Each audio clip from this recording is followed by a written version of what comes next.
Hey everybody, Cassidy with Platinum Real Estate Professionals.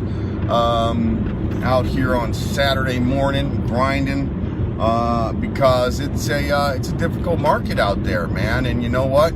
The deals ain't gonna make themselves. So you got to get up, you got to hustle, and you got to go make it happen and do your best. I got hit with a call this morning from an individual that was reaching out, and they said, "Hey Cassidy, man, I think that my real estate agent is withholding listings from me."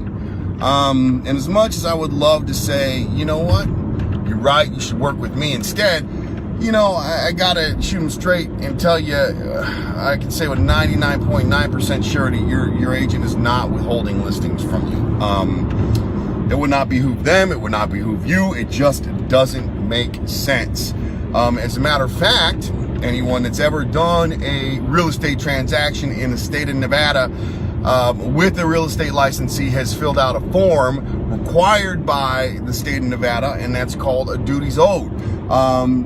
You may not know this, but realtors have a duty to the general public, to everyone, to practice honesty, skill, care, and disclosure of all material facts. Now, we also have additional duties to our clients, you know, that are greater than our duty to the general public.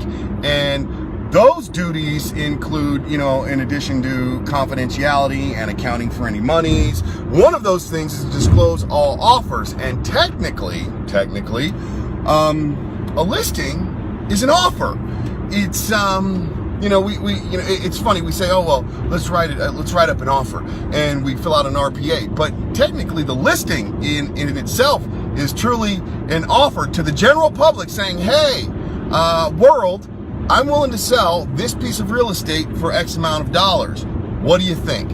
And really, an RPA is a counteroffer if you want to get into technicalities, but we don't really communicate like that. But nevertheless, I guess the point that I'm making is it's against the duty of the licensee to withhold those listings from anyone that they're representing, especially if, you know, you have gotten into an agency relationship where that person is your agent and you are the client. So then the person says to me, hey, well, I'm finding all this stuff on Zillow. Well, here's the thing with that. In order to really understand what you're seeing on Zillow versus what your agent is presenting to you, you know, via email or however they're sending you listings, is you have to understand the nuances of a real estate transaction. Zillow says for sale. Okay? Now, when a real estate licensee takes a listing, it is placed in active status. In active status, they are now actively accepting offers. They have not committed to any one buyer at that point in time. They may be fielding offers. They may have gotten no offers. They may be in a counteroffer stage. So during that point, it's active. And at that point in time, you know, if you want a property, you want to actually put an offer in while it's in active status. Then, once they have actually accepted something and finalized the negotiation with counteroffers and everything that is acceptable to both parties, and there's a meeting of the minds, then it goes into escrow, and it's either placed into contingent or pending status. Now, here's the thing. The house at that point in time has not sold, okay?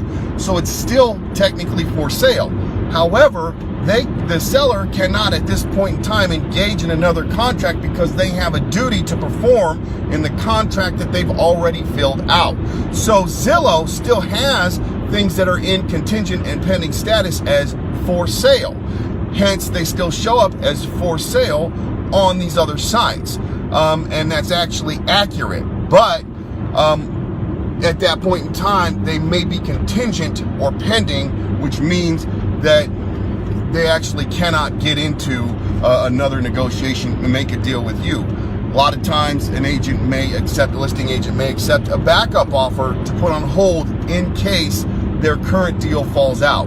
That's always a possibility. But nevertheless, that's generally what happens. So, you know, it's interesting. I got that call and I felt like, you know what?